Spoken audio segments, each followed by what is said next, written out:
Hi all, ഇന്ന് കാണാൻ പോകുന്നത് what is the angle between the hands of a clock when a particular time is given. ഒരു സമയം തന്നിട്ടുണ്ടാവും. ആ സമയത്ത് അവർ ഹാൻഡിനും മിനിറ്റ് ഹാൻഡിനും ഇടയിലുള്ള ആംഗിൾ എത്രയാണെന്ന് കണ്ടുപിടിക്കാനുള്ളതായിരിക്കും ക്വസ്റ്റ്യൻ. എങ്ങനെ ചെയ്യുന്നത് നോക്കാം. See this example 4:30. ഈ 4:30 എന്നുള്ള ടൈമിൽ എത്രയായിരിക്കും ആംഗിൾ എങ്ങനെ കണ്ടുപിടിക്കും? നമുക്ക് ആക്ച്വലി വരച്ച് ഓരോന്നിന്റെ ഇടയിലുള്ള ആംഗിൾ ഒക്കെ വെച്ച് ഇത് ചെയ്യാം. അതേസമയം കുറച്ചും കൂടി കോമ്പറ്റീറ്റീവ് എക്സാംസ് ആകുമ്പോൾ കുറച്ചും കൂടി ഈസി ആയിട്ട് ചെയ്യണ്ടേ. See this formula here, 30h minus 11/2m. ഇത് ഓർത്തിരിക്കണം. എന്താ ചെയ്യേണ്ടത്? ഈ എച്ച് എം എന്താന്ന് പറയാം. എച്ച് എന്ന് പറഞ്ഞാൽ അവർ ആൻഡ് എം എന്ന് പറഞ്ഞാൽ മിനിറ്റ്. അപ്പൊ ഈ കേസിൽ എന്താണ്?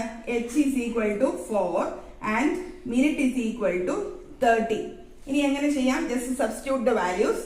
30 into 4 minus 11/2 into minute is 30. ഇത് ക്യാൻസൽ ആയി പോവും. So 120 minus 165. The answer is 45, negative 45. പക്ഷെ നമ്മൾ സൈൻ കൺസിഡർ ചെയ്യേണ്ട, just the value alone. So 45 degree is the correct answer.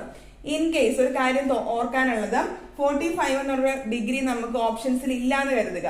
എന്ത് ചെയ്യുക? ഇപ്പൊ സപ്പോസ് നമ്മളൊരു ആംഗിൾ എടുക്കുവാണെങ്കിൽ ഇതാണ് 45, ഇത് 45 അല്ല, ഇതിപ്പോ എക്സ് ആണ് കരുതുക.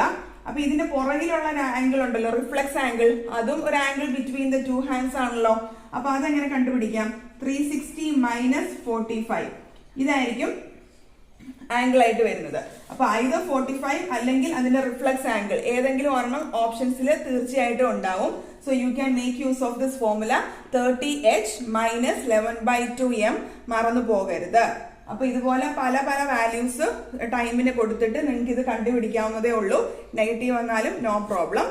അപ്പോൾ ഇത് യൂസ്ഫുൾ ആവുമെന്ന് വിചാരിക്കുന്നു. നമുക്ക് വേറൊരു വീഡിയോയിൽ കാണാം. താങ്ക്